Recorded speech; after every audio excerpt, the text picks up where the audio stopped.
तो हेलो जी, नमस्कार। कैसे हैं आप लोग और कैसी चल रही है आपकी पढ़ाई? नमस्कार, हमारा नाम बायो अमन है और आप सभी का स्वागत करते हैं आपके प्यारे से यूट्यूब चैनल बायो अमन पॉइंट पर।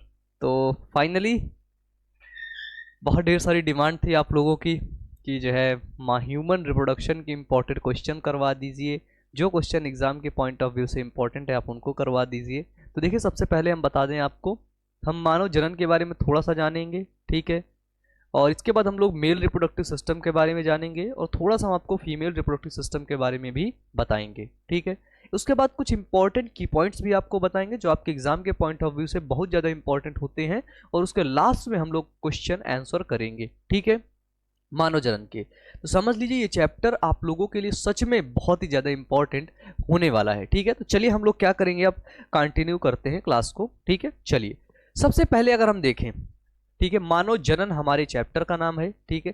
अगर हम सबसे पहले देखें, ह्यूमन की बात करें, मानव की बात करें, ठीक है, तो जो मानव होता है वो आपका अंड प्रजक प्राणी नहीं होता है, ठीक है, ठीक है। यानी कि वो अंडे देने वाला प्राणी नहीं होता है। इसलिए ह्यूमन क्या होता है, वो होता है प्यारे बच्चों वीवी पॉरस, ठीक है। क्या होता है, वीवी पॉरस होता है, ठीक है। देखिए, वह प्रक्रिया, सबसे पहले हम समझते हैं कि आखिरकार जनन क्या होता है, ठीक है। जनन तो वह प्रक्रिया जिसके द्वारा जीव अपने समान जीव की उत्पत्ति करता है, ठीक है, वह प्रक्रिया जनन कहलाती है। यानी कि जो जीव होता है वो अपने समान जीव को उत्पन्न करता है, अपने समान जीवों को बनाता है। जैसे ह्यूमंस हैं, ठीक है, ह्यूमन जब जनन करेंगे तो वो ह्यूमन को ही बनाएंगे, ठीक है। तो वह प्रक्रिया जिसके अंदर जीव अपने समान जीवों की उत्पत्ति करता है, प्यारे बच्चे, वो जनन कहलाती है, रिप्रोडक्शन कहलाती है, ठीक है। उसके बाद देखिए, मनुष्य जरायुज प्राणी होता है, यानी कि वीवी पोरस होता है, ठीक है। वीवी पोरस का मतलब क्या होता है, ठीक है, वीवी पोरस का मतलब क्या होता है, जरायुज प्राणी का मतलब यह होता है कि मनुष्य में निषेचन, अंडे का भ्रूणीय विकास गर्भाशय में ही होता है, ठीक है।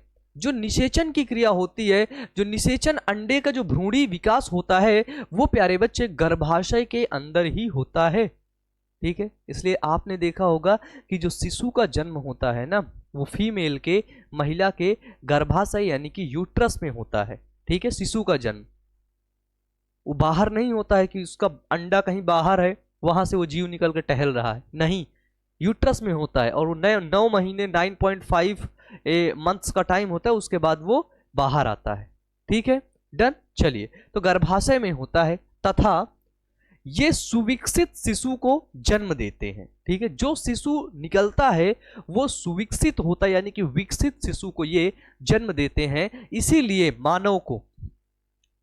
मानव को जरायुज प्राणी कहते हैं, ठीक है।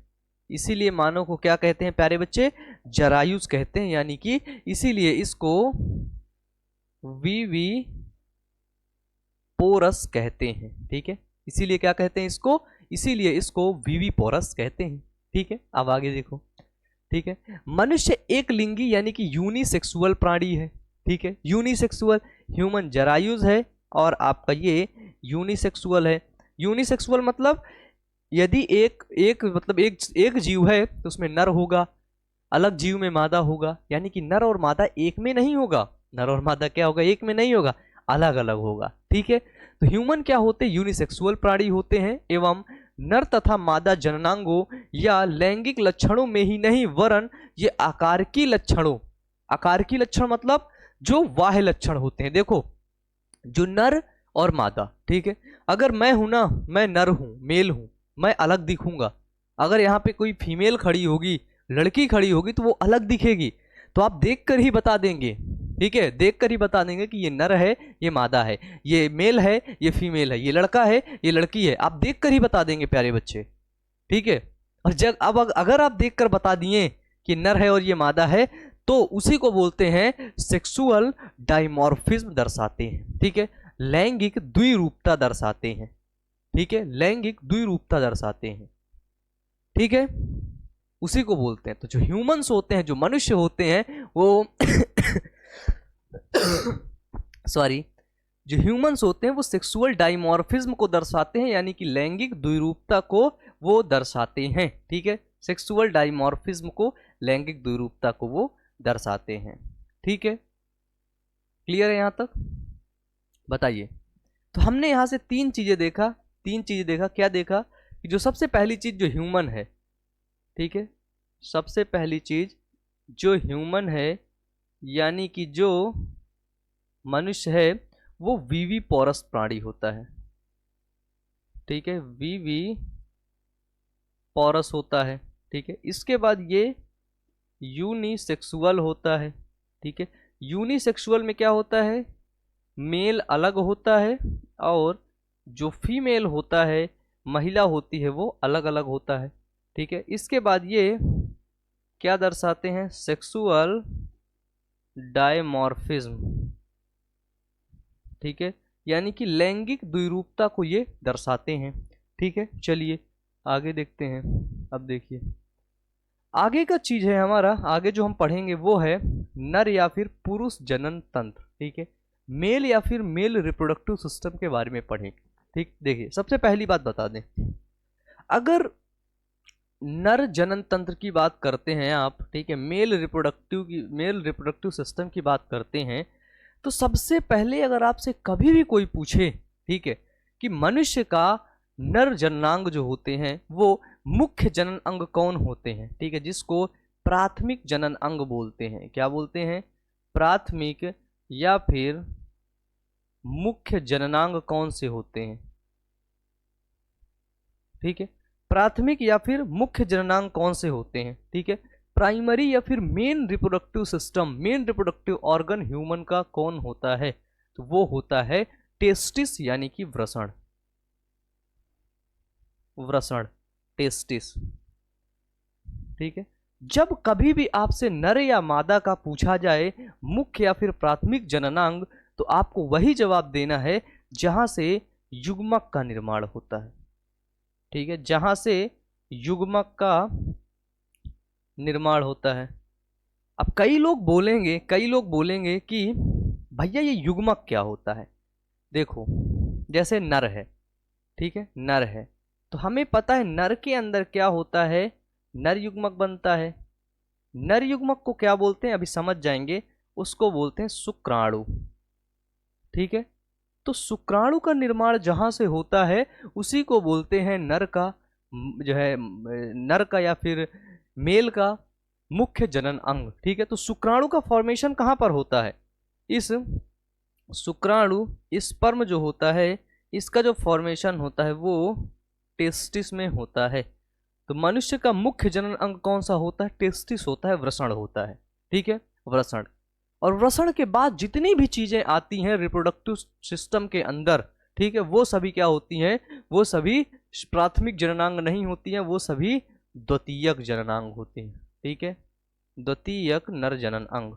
ठीक है, द्वितीयक नर जननांग होते हैं वो। ठीक है, इसमें आपका रेटेटेस्टिस, वास डिफरेंशिया, एपिडिडाइमिस, ठीक है, शुक्राशय, prostate gland, bulbourethral gland, seminal vesicle, ये सभी चीजें आपकी आती हैं किसमें? द्वितीयक जनन अंग में। ठीक है, तो मुख्य जनन अंग कौन सा होता है? वो होता है वृषण, क्योंकि वृषण से ही शुक्राणु का निर्माण होगा। ठीक है, इसी तरह प्यारे बच्चे, ये तो हमने नर की बात की। इसी तरह अगर मादा की बात करेंगे तो आपको पता होना चाहिए कि मादा के अंदर क्या बनता है? वो बनता है मादा युग्मक। ठीक है, और मादा युग्मक, प्यारे बच्चे, मादा युग्मक का निर्माण कहाँ से होता है? तो वो आपको पता है कि जो मादा युग्मक होता है उसका निर्माण अंडाशय से होता है, यानी कि ओवरी से होता है। ठीक है, अंडाशय यानी कि ओवरी से होता है। और जो प्यारे बच्चे यही ओवरी होती है, ठीक है, इसी अंडाशय से किसका निर्माण होता है? वो होता है अंडाणु यानी कि ओवम का। और ये ओवम क्या होता है? तो ओवम होता है प्यारे बच्चे मादा युग्मक। ठीक है, तो ओवम का निर्माण कहाँ से हुआ? अंडाशय से। ठीक है, तो मादा का मुख्य जनन अंग कौन है? ठीक है, मादा का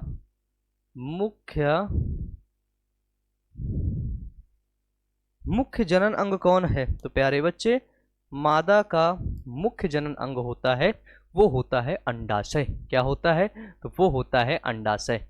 बताइए, क्लियर है? ठीक है, बताओ। ठीक है, तो ये चीजें हमें समझना है। ठीक है, तो हम लोग नर जनन तंत्र को देखेंगे। मादा से मादा युग्म, देखो यहां से ये शुक्राणु बना, ठीक है, और ये यहां से अंडाणु बना। ठीक है, अब ये दोनों जनन की क्रिया करते हैं। ठीक है, नर और मादा क्या करते हैं, जनन की क्रिया करते हैं। ठीक है, जनन यानी कि प्यारे बच्चे रिप्रोडक्शन की क्रिया करते हैं। जब रिप्रोडक्शन की क्रिया करते हैं तब प्यारे बच्चे, ठीक है, रिप्रोडक्शन की क्रिया के दौरान ही प्यारे बच्चे क्या होता है, निषेचन की क्रिया होती है। ठीक है, निषेचन जिसे क्या बोलते हैं, जिसे बोलते हैं प्यारे बच्चे फर्टिलाइजेशन की क्रिया होती है। ठीक है, देखो निषेचन भी प्यारे बच्चे दो प्रकार से होता है।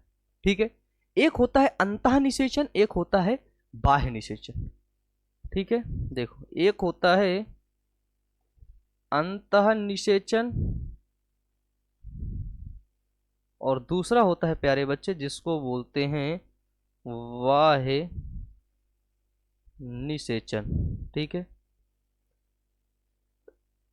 एक होता है इनर फर्टिलाइजेशन, एक होता है आउटर फर्टिलाइजेशन। जो अंतः निषेचन होता है वो ऐसा निषेचन जो शरीर के अंदर होता है।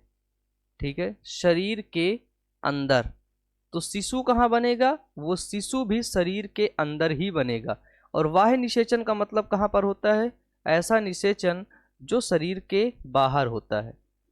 तो मेरे बच्चे आप खुद दिमाग लगा के बताओ, थोड़ा सा अपने इस प्यारे से दिमाग को चलाओ और बताओ कि मनुष्य के अंदर, कि ह्यूमंस के अंदर कौन सा निषेचन होता है, अंतः होता है कि बाह्य होता है। ठीक है, अब इसका जवाब आप लोग कमेंट बॉक्स में कमेंट करके बताइए। ठीक है, इसका जवाब आप लोग अब कमेंट बॉक्स में कमेंट करके बताइएगा। ठीक है, आपके वही कमेंट को हम देखेंगे, उसके बाद हम लोग आपको जैसा भी होगा बताएंगे भाई। ठीक है, अब ये तो आपको ही बताना है। ठीक है, क्योंकि हम नहीं बता पाएंगे इसको।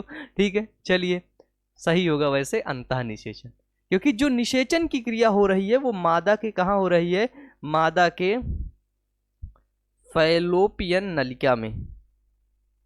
ठीक है, मादा के फैलोपियन नलिका में हो रही है। ठीक है, जिसको अंडवाहिनी भी बोलते हैं। इस फैलोपियन नलिका को ओविडक्ट के नाम से जानते हैं, अंडवाहिनी, फैलोपियन नलिका। ठीक है, फैलोपियन ट्यूब के नाम से भी जानते हैं, वहीं पर होती है। ठीक है, डन। तो निषेचन होगा। ठीक है, निषेचन के बाद प्यारे बच्चे क्या होगा, वो युग्मनज बनेगा। ठीक है, युग्मनज क्या होते हैं प्यारे बच्चे, उनको बोलते हैं जाइगोट बनेगा। ठीक है, और वही जाइगोट आगे जा करके भ्रूण बनाएगा।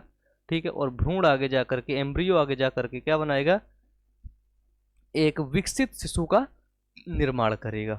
ठीक है, तो जो यहाँ पर एक चीज और सबसे इंपॉर्टेंट बात, एक चीज और, जो यहाँ पे शुक्राणु है ना वो अगुणित होता है। कभी भी आपसे पूछे तो शुक्राणु कैसा होता है, अगुणित होता है, हैप्लॉइड होता है, यन होता है। ठीक है, और जो अंडाणु होता है ना वो भी अगुणित होता है, यन होता है। ठीक है, लेकिन जब शुक्राणु और अंडाणु आपस में मिलते हैं, जब एक युग्मनज बनता है तो ये द्विगुणित युग्मनज होता है, 2n होता है। ठीक है, तभी तभी हमारे आधे लक्षण हमें अपने माँ से मिलते हैं और आधे लक्षण हमें अपने फादर से, अपने डैड से मिलते हैं। ठीक है, बताइए, क्लियर है भाई, आगे चलें, जल्दी से बताइए, सभी लोग कमेंट बॉक्स में कमेंट करके बताइएगा। ठीक है, चलो अब हम लोग देख लेते हैं भैया नर जनन तंत्र के बारे में। ठीक है, उसके बारे में देखते हैं। सबसे पहले देखिए क्या बोलता है कि प्राथमिक जनन अंग कौन है। ठीक है, नर जनन तंत्र का यानी कि पुरुष जनन तंत्र का प्राथमिक जनन अंग कौन है, तो देखिएगा वृषण है।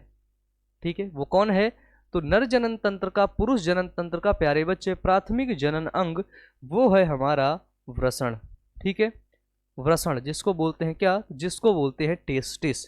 ठीक है, जिसको क्या बोलते हैं, जिसको बोलते हैं टेस्टिस। ठीक है, अब इधर देखिए प्राइमरी रिप्रोडक्टिव ऑर्गन क्या होते हैं, वो होते हैं टेस्टिस यानी कि वृषण। डन। आगे देखो भाई, यह ग्रंथिल अंडाकार ग्रंथि है जो देह गुही एपिथीलियल से अवतरित होती है। ठीक है, देह गुही एपिथीलियल से क्या होती है, कवर्ड होती है, अवतरित होती है, स्तरित होती है।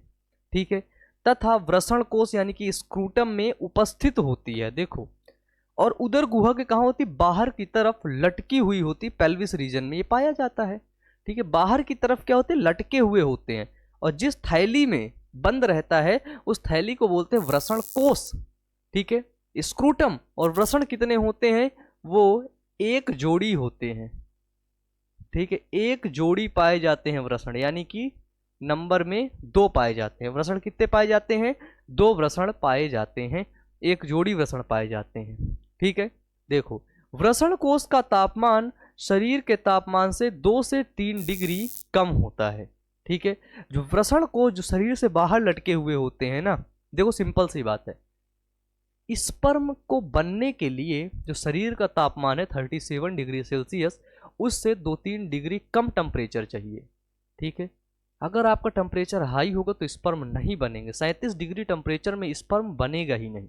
ठीक है, इसीलिए वो देह गुहा के बाहर लटके हुए होते हैं, और गर्मियों के दिनों में वो और नीचे चले जाते हैं, और ठंडियों के दिनों में जब उनको गर्मी चाहिए होती है तो वो शरीर के पास चिपक जाते हैं, शरीर के पास जुड़ने लगते हैं।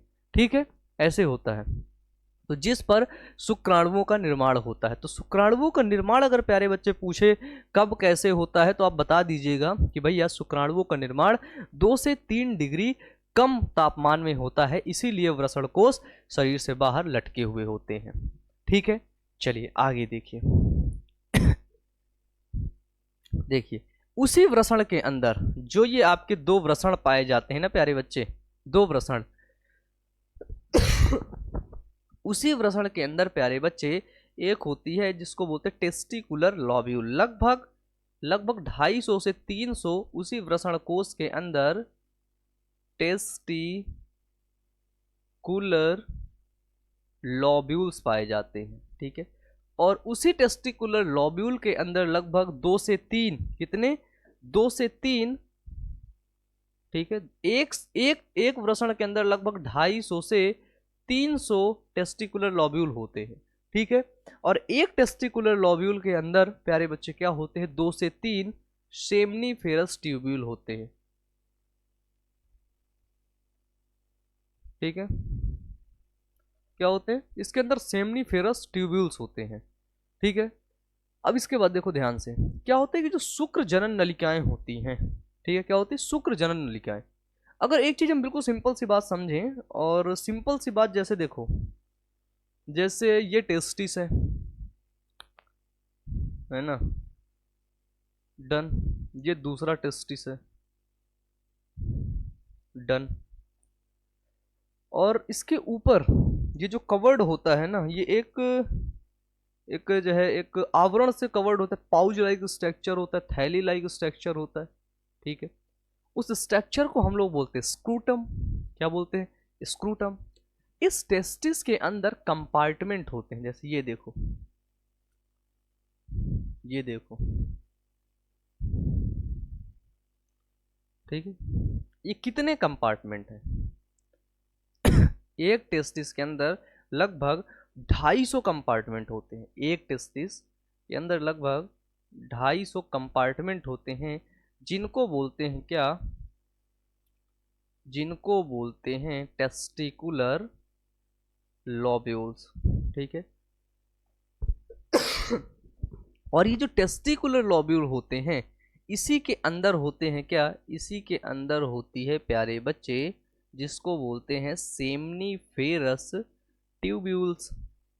ठीक है, और इसी सेमनीफेरस ट्यूब्यूल्स के अंदर 3 सेल होती हैं। ठीक है, 3 सेल। पहली सेल जिसको बोलते हैं स्पर्मेटोजेनिक सेल। ठीक है, शुक्र जननी कोशिकाएं जो शुक्राणुओं का निर्माण करती हैं। ठीक है, पहली स्पर्मेटोगोनिया सेल, एक स्पर्मेटोगोनिया सेल। ठीक है, इसी सेमनीफेरस ट्यूब्यूल्स के अंदर। ठीक है, दूसरी जिसको बोलते हैं लीडिंग सेल। ठीक है, सार्टोली सेल, सार्टोली सेल। ठीक है, स्पर्मेटोगोनिया सेल क्या करती हैं, प्रोड्यूस स्पर्म, स्पर्म का निर्माण करती हैं। ठीक है, और ये सार्टोली सेल क्या होती हैं, स्पर्म को न्यूट्रिशन देती हैं। ठीक है, सर्टोली सेल क्या करती हैं, स्पर्म को न्यूट्रिशन प्रोवाइड करती हैं। ठीक है, इसके बाद दूसरी होती है एक इंटरस्टिशियल स्पेस होता है। ठीक है, इंटरस्टिशियल स्पेस होता है। ठीक है, इसी इंटरस्टिशियल स्पेस के अंदर इंटरस्टिशियल सेल पाई जाती है और लीडिंग सेल पाई जाती है जो मेल हार्मोन्स एंड्रोजन और टेस्टोस्टेरोन का श्रावण करती है। ठीक है, ये होता है। डन। तो ये क्या है प्यारे बच्चे, ये है हमारा टेस्टिस। ठीक है, तो इसी स्पर्मेटोगोनिया सेल के अंदर क्या होता है, स्पर्म का निर्माण होता है जो यहाँ पर बताया गया है। ठीक है, देखो शुक्र जनक नलिकाएं सेमनीफेरस ट्यूब्यूल वृषणों की संरचनात्मक व क्रियात्मक इकाई होती है। ठीक है, तो वृषणों की संरचनात्मक एवं क्रियात्मक इकाई कौन होती है, वो होती है शुक्रजनक नलिकाएं। ठीक है, इन शुक्रजनक नलिकाओं में शुक्र जननी कोशिकाएं स्पर्मेटोजेनिक सेल स्पर्मेटोगोनिया सेल होती हैं जो शुक्राणु बनाती हैं, तथा अवलंबन कोशिकाएं जिसको बोलते हैं सपोर्टिंग सेल सार्टोली सेल, इसी सपोर्टिंग सेल को भी सार्टोली कोशिकाएं बोलते हैं। सार्टोली कोशिकाएं जो शुक्राणु को पोषण प्रदान करती हैं उपस्थित होती हैं। नलिकाओं के बीच बीच में लीडिंग कोशिकाएं उपस्थित होती हैं जो टेस्टोस्टेरोन हार्मोन्स का श्रावण करती हैं। ठीक है, नलिकाओं के बीच बीच में क्या होता है, लीडिंग सेल उपस्थित होती हैं और उनके बीच में खाली अवकाश होता है, खाली जगह होती है जिसको बोलते हैं इंटरस्टिशियल स्पेस। क्या बोलते हैं, इंटरस्टिशियल स्पेस बोलते हैं। बस सिंपल सी चीज है ना, कितनी सिंपल सी चीज है। अब आगे देखो, जैसे देखो ये है टेस्टिस, क्या है ध्यान से देखो, ये टेस्टिकल्स हैं हमारे, टेस्टिस हैं हमारे। ठीक है, अब एक चीज ध्यान से समझो कि ये जो टेस्टिस है, जाहिर सी बात है दो पाए गए, एक और दो। ठीक है, ये टेस्टिस है। ठीक है, ये जो बाहर जिस आवरण से ढके हुए हैं इसको क्या बोलते हैं, इसको बोलते हैं स्क्रूटम। ठीक है, स्क्रूटम जिसको बोलते हैं वृषण कोश यानी कि स्क्रूटम। स्क्रूटम के अंदर ये जो संरचना दिख रही है इसी को बोलते हैं क्या, टेस्टिस। ठीक है, इसी टेस्टिस के अंदर हमने देखा टेस्टिकुलर लॉब्यूल दिखे और इसी टेस्टिकुलर लॉब्यूल के अंदर प्यारे बच्चों कुछ संरचनाएं देखने को मिली। ठीक है, जिसको हमने बोला क्या, जिसको हमने बोला सेमनीफेरस ट्यूब्यूल। टेस्टिकुलर लॉब्यूल के अंदर सेमनीफेरस ट्यूब्यूल, सेमनीफेरस ट्यूब्यूल के अंदर क्या होती हैं, स्पर्म का निर्माण होता है, स्पर्मेटोगोनिया सेल होती है, सार्टोली सेल होती है, लीडिंग सेल होती है। ठीक है, तो यहां से क्या हुआ प्यारे बच्चों, स्पर्म का फॉर्मेशन हुआ, स्पर्म बना। तो जब स्पर्म बनता है तो उसको एक डक्ट ले जाती है, स्पर्म जब बनेगा तो उसको एक डक्ट ले जाएगी। ठीक है, इतना समझिए आप लोग। इस जो है टेस्टिस के अंदर ब्लड वेसल्स होती हैं। ठीक है, वास डिफरेंस और एपिडिडाइमिस अभी बताते हैं आपको। ठीक है, तो स्पर्म बना। ठीक है, स्पर्म बनने के बाद क्या होता है प्यारे बच्चे, एक नलिका होती है जिसको बोलते हैं रेटेटेस्टिस। ठीक है, एक नलिका होती है जिसको बोलते हैं रेटेटेस्टिस, एक होती है वास इफ्रेंसिया। वास डिफरेंस है ये यहाँ से। ठीक है, तो रेटेटेस्टिस और वास इफ्रेंसिया क्या करती हैं, ये दोनों स्पर्म को एपिडिडाइमिस में ले जाती हैं। कहाँ पर ले जाती हैं, एपिडिडाइमिस में। और एपिडिडाइमिस से प्यारे बच्चों एक नलिका जुड़ी होती है जिसको बोलते हैं वास डिफरेंस। कहाँ से जुड़ी होती है, एपिडिडाइमिस से जुड़ी होती है। ये देखिए, इसमें समझ जाएंगे आप। ठीक है, जो स्पर्म जो टेस्टिस के अंदर जो लेयर होती है उस लेयर को बोलते हैं ट्यूनिका एल्बुजिनिया। ठीक है, ट्यूनिका एल्बुजिनिया। ठीक है, बताइए, बोलिए। ट्यूनिका एल्बुजिनिया बोलते हैं जो स्पर्म के जो वो टेस्टिस के अंदर की जो लेयर होती है उसको क्या बोलते हैं, उसको बोलते हैं ट्यूनिका एल्बुजिनिया। ठीक है, ये यहाँ पर हमको देखने को मिल रही है क्या, सेमनीफेरस ट्यूब्यूल। ठीक है, क्या देखने को मिल रही है, सेमनीफेरस ट्यूब्यूल। सेमनीफेरस ट्यूब्यूल के बाद ये जो नलिका है ये होती है जिसको बोलते हैं हम, जिसको बोलते हैं वासा इफ्रेंसिया, वासा इफ्रेंस। ठीक है, वासा इफ्रेंस के बाद ये जो संरचना यहाँ पर देखने को मिलती है इसको बोलते हैं क्या, इसको बोलते हैं रेटेटेस्टिस। ठीक है, रेटेटेस्टिस के बाद प्यारे बच्चों जो शुक्राणु यहाँ से बना वासा इफ्रेंसिया से होते हुए रेटेटेस्टिस में, रेटेटेस्टिस से कलेक्टिंग या ये वाली संरचना को बोलते हैं रेटेटेस्टिस। ठीक है, रेटेटेस्टिस से स्पर्म कहाँ पर पहुंच गया, एपिडिडाइमिस में पहुंच गया। ठीक है, एपिडिडाइमिस में शुक्राणु क्या करता है, रुकता है, वेट करता है, मैच्योर भी होता है यहाँ से। ठीक है, इसके बाद ये प्यारे बच्चे कहाँ जाता है, एपिडिडाइमिस से जाता है वास डिफरेंस में। ठीक है, वास डिफरेंस में क्या होता है, एजाकुलेशन के लिए बाहर जाता है। ठीक है, डन। चलो अगला देखो, अब आते हैं क्या, सहायक जनन अंग। सहायक जनन अंग में पहला है जिसको बोलते हैं शुक्र वाहिकाएं, वासा इफ्रेंसिया। ठीक है, सेमाइनल वेसाइकल में जो है सेमाइनल ट्यूब्यूल में, सेमाइनल वेसाइ जो है वो सॉरी सेमनीफेरस ट्यूब्यूल में शुक्राणु बना। उसके बाद ये क्या होता है, वास इफ्रेंसिया से होता हुआ आगे जाता है। तो ये वृषण निकालने वाली पतली नलिकाएं होती हैं। ये वृषण से निकलने वाली पतली नलिकाएं होती हैं जो कुंडलित होकर अधिवृषण बनाती हैं। कौन, वासा इफ्रेंसिया। इसके बाद आता है अधिवृषण जिसको बोलते हैं एपिडिडाइमिस। ये क्या होती है, ये शुक्र वाहिकाओं का समूह होता है जिसमें शुक्राणु परिपक्व होते हैं। ठीक है, एपिडिडाइमिस में अधिवृषण में क्या होता है, शुक्राणु प्यारे बच्चे परिपक्व होते हैं। ठीक है, इसके बाद शुक्रवाहिनी जिसको बोलते हैं वास डिफरेंस। ठीक है, क्या होता है, शुक्रवाहिनी जिसको बोलते हैं वास डिफरेंस। तो देखो ये अधिवृषण से निकलती है, वास डिफरेंस कहां से निकलती है, अधिवृषण से निकलती है, तथा मूत्र मार्ग के चारों ओर फैलकर शुक्राशय सेमाइनल वेसाइकल बनाती है। यह शुक्राणु को संग्रह तथा परिवहन करती है। ठीक है, नेक्स्ट आता है मूत्र मार्ग यूरेथ्रा। मूत्र तथा वीर्य दोनों इसी मार्ग द्वारा शरीर से बाहर निकलते हैं। ठीक है, मूत्र और वीर्य दोनों प्यारे बच्चे क्या होते हैं, इसी यूरेथ्रा से ही बाहर निकलते हैं।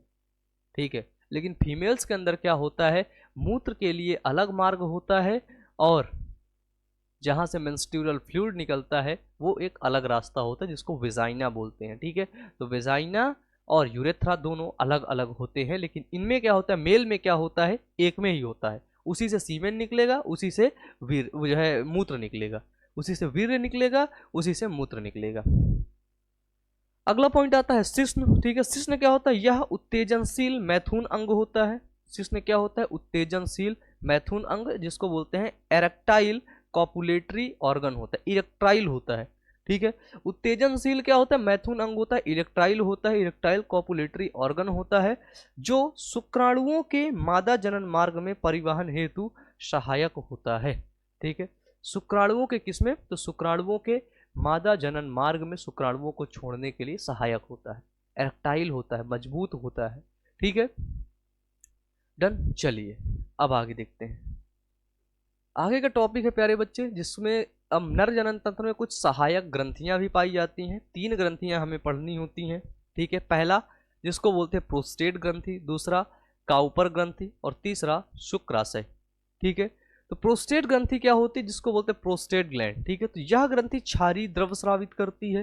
जो प्रोस्टेट ग्रंथि होती है वो लगभग हल्का सा क्षारीय द्रव्यसिक द्रव स्रावित करती है जो मूत्र मार्ग के अवशिष्ट मूत्र से उत्पन्न अम्लीयता को समाप्त कर सके। ठीक है, तो मूत्र मार्ग में जो अम्लीयता हो जाती है, क्योंकि जो यूरिन होता है वो एसिडिक होता है, उसको ताकि वो समाप्त कर सके। काउपर ग्लैंड क्या होती है, इसी काउपर ग्लैंड को प्यारे बच्चे बल्बो यूरेथ्रल ग्लैंड भी कहते हैं। ठीक है, तो इन्हें बल्बो यूरेथ्रल ग्रंथि यानी कि बल्बो यूरेथ्रल ग्लैंड भी कहते हैं। ये क्षारीय द्रव स्रावित करती हैं जो मूत्र मार्ग को क्षारीय करता है जिससे शुक्राणु सुरक्षित रहे। ठीक है, तो बल्बो यूरेथ्रल ग्लैंड क्या करती है, क्षारीय द्रव्य को स्रावित करती है। ठीक है, जिससे शुक्राणु सुरक्षित रहे। अगर एसिड में शुक्राणु चला गया तो वैसे भी मर जाएगा वो। ठीक है, डन। इसके बाद आता है शुक्राशय जिसको बोलते हैं सेमाइनल वेसाइकल। ठीक है, तो शुक्राशय शुक्राणु के लिए श्यान द्रव्य बनाता है, श्यान द्रव्य बनाता है, सेमाइनल फ्लूइड बनाता है जो वीर्य यानी कि सीमेन के आयतन का भाग होता है। ठीक है, शुक्राशय ग्रंथि क्या करती है, वो शुक्राशय द्रव्य बनाती है, श्यान द्रव्य बनाती है जो वीर्य का अधिकतम भाग बनाता है। ठीक है, यह शुक्राणुओं को संरक्षण एवं पोषण प्रदान करता है। ठीक है, ये शुक्राणु को क्या करता है, संरक्षण करता है, पोषण प्रदान करता है। नोट, शुक्र जनन नलिकाओं वृषण की भीतरी सतह पर नलिकाओं के एक घने जाल में खुलती है। इसे वृषण जालिका यानी कि रेटेटेस्टिस कहते हैं। इससे 5 से 20 शुक्र वाहिकाएं निकलती हैं एपिडिडाइमिस नलिका जिसको एपिडिडाइमिस डक्ट में खुलती हैं। ये तो नोट करके इंपॉर्टेंट पॉइंट बता दिया। ठीक है, रेटेटेस्टिस किसे कहते हैं और एपिडिडाइमिस डक्ट किसे कहते हैं। ठीक है, चलिए ये यहाँ पे कुछ अब इमेज हैं, अब उस इमेज के माध्यम से आपको समझाएंगे जिससे आपको बेहतर समझ में आएगा। ठीक है, चलिए ध्यान से देखिएगा। सबसे पहले ये वाला इमेज देखते हैं, ठीक है। इस इमेज को ध्यान से समझिएगा। देखिए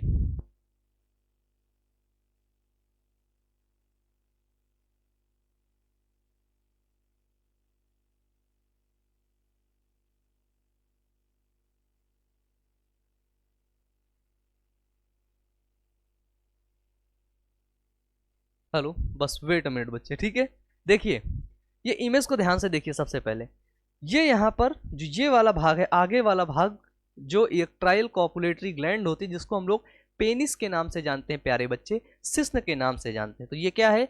ये पेनिस है, ठीक है। बच्चे आपने देखा होगा कि जो पेनिस होता है, पेनिस के आगे कुछ उभरा हुआ भाग होता है। पेनिस कुछ ऐसा बना होता है, ये देखो, ये पेनिस है और ये पेनिस कुछ ऐसा बना हुआ है। तो जो भाग प्यारे बच्चे इसका उभरा हुआ होता है, इस भाग को बोलते हैं प्यारे बच्चे ग्लांस पेनिस, ठीक है। इसको क्या बोलते हैं प्यारे बच्चे? तो इसको बोलते हैं ग्लांस पेनिस, ठीक है, ग्लांस पेनिस। जहां पे शुक्राणु जिस थैली के अंदर होते हैं उसको प्यारे बच्चे बोलते हैं स्क्रूटम। क्या बोलते हैं? उसको बोलते हैं स्क्रूटम। शुक्राणु किस थैली के अंदर होते हैं? तो वो होते हैं स्क्रूटम के अंदर, ठीक है। अब देखो ये है यूरेथ्रा। यूरेथ्रा क्या करती है? तो यूरेथ्रा प्यारे बच्चे शुक्राणु और वीर्य जिसे कहते हैं, सीमेन और मूत्र दोनों को बाहर निकालने का कार्य करती है। इस इमेज को ध्यान से देखिए। अब पेनिस हो गया, यहां पर प्यारे बच्चे हमको टेस्टिस देखने को मिला। ये देखो, इस भाग को क्या बोलते हैं? टेस्टिस, ठीक है। क्या बोलते हैं? टेस्टिस। टेस्टिस के बाद प्यारे बच्चे शुक्राणु टेस्टिस से बन के रेटे टेस्टिस से होते हुए एपिडिडाइमिस में पहुंचते हैं, जहां पर ये परिपक्व होते हैं, ठीक है। तो ये है आपका एपिडिडाइमिस।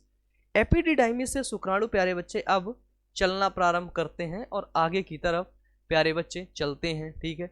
यहां से चलते हैं, इसको बोलते हैं वास डिफरेंसिया, ठीक है। इसको देखो, इसको ये यहां पर बोलते हैं डक्टिस डिफरेंस, ठीक है। इसको वास डिफरेंसिया भी बोलते हैं, ठीक है। वास डिफरेंसिया से जब ये आगे निकलता है प्यारे बच्चे, तो यहां पर प्यारे बच्चे सेमाइनल वेसाइकल होती है। क्या होती है? देखो ध्यान से सुनिएगा, सेमाइनल वेसाइकल देखने को मिलती हैं, जिसको शुक्राशय कहा जाता है, ठीक है। सेमाइनल वेसाइकल, यहां से शुक्राणु जा रहा है, ये जो जा रहा है यहां से शुक्राणु आया, लेकिन यहां पे ये देखिए, यहां पे प्यारे बच्चे ये सेमाइनल वेसाइकल पहली, सेमाइनल वेसाइकल के प्यारे बच्चे बाद यहां पर दो आपको ग्रंथि मिलेगी, जिसको बोलते हैं प्रोस्टेट ग्लैंड, दूसरी नंबर पे प्रोस्टेट ग्लैंड, और तीसरी बल्बो यूरेथ्रल ग्लैंड, यानी कि तीन यहां पर ग्रंथि मिलती है। ये तीनों ग्रंथि क्या करती है? स्राव करती है, ठीक है। अपना बनाती है, उसको स्राव करती है, सिक्रीशन करती है, जिससे प्यारे बच्चे सीमेन का निर्माण होता है, वीर्य का निर्माण होता है, ठीक है। तो वीर्य में स्पर्म होते हैं, ठीक है, और स्पर्म और ये तीनों ग्रंथियां मिल करके स्पर्म को बनाती हैं, वीर सीमेन को बनाती हैं, ठीक है। उसके बाद देखो ये यहाँ पर क्या है? ये यहाँ पर प्यारे बच्चे यूरेनरी ब्लेडर है, मतलब यहाँ पर मूत्र इकट्ठा हो रहा है, और मूत्र आ कहाँ से रहा है?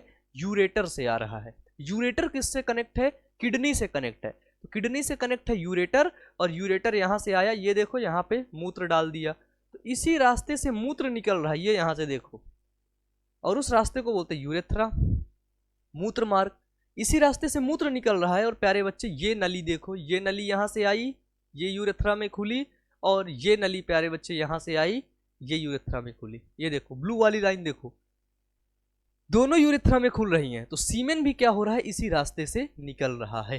क्या हो रहा है? सीमेन भी प्यारे बच्चे इसी रास्ते से निकल रहा है। इसमें देखिए यहाँ पर ये प्यूबिक बोन पाई जाती है, ठीक है। ये एक्सटर्नल जेनेटाइला होते हैं, बाह्य जनन अंग होते हैं, ठीक है, प्यूबिस बोन।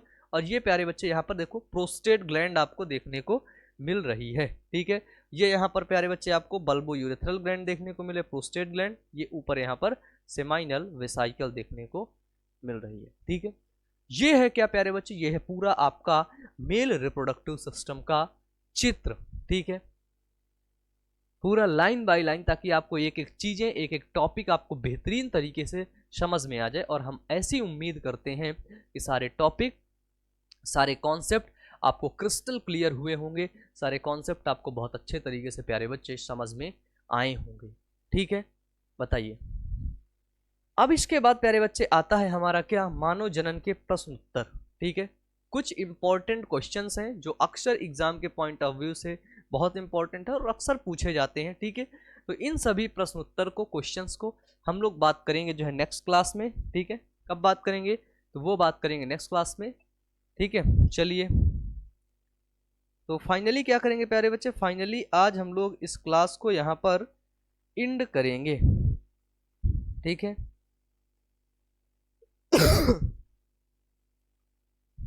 चलो, तो आज की क्लास फाइनली प्यारे बच्चे यहीं पर हम लोग एंड करेंगे। ठीक है, और एक बेहतरीन शायरी के साथ आज की इस क्लास को ख़त्म करेंगे। तो ध्यान से सुनिएगा प्यारे बच्चे, ध्यान से, कि देखो कि जब लगने लगे जिंदगी में, कि जब लगने लगे जिंदगी में अब कुछ नहीं रखा है। कभी कभी ऐसा होता है प्यारे बच्चे कि हमें लगने लगता है कि अब कुछ नहीं बचा जिंदगी में। ठीक है, तो उसी पे है कि जब लगने लगे जिंदगी में अब कुछ नहीं रखा है, समझ लेना बेहतर जिंदगी अब आने वाली है। ठीक है, जब ऐसा कभी आपको महसूस हो कि यार अब जीवन में कुछ नहीं रखा, अब तो बस खत्म हो गया, तो समझ लेना कि अब बेहतर जिंदगी आने वाली है। ठीक है, इसलिए हार मत मानना और लगातार मेहनत करते रहना। मेरी शुभकामनाएं आप सभी लोगों के साथ में है। Wish you all the best. Thank you.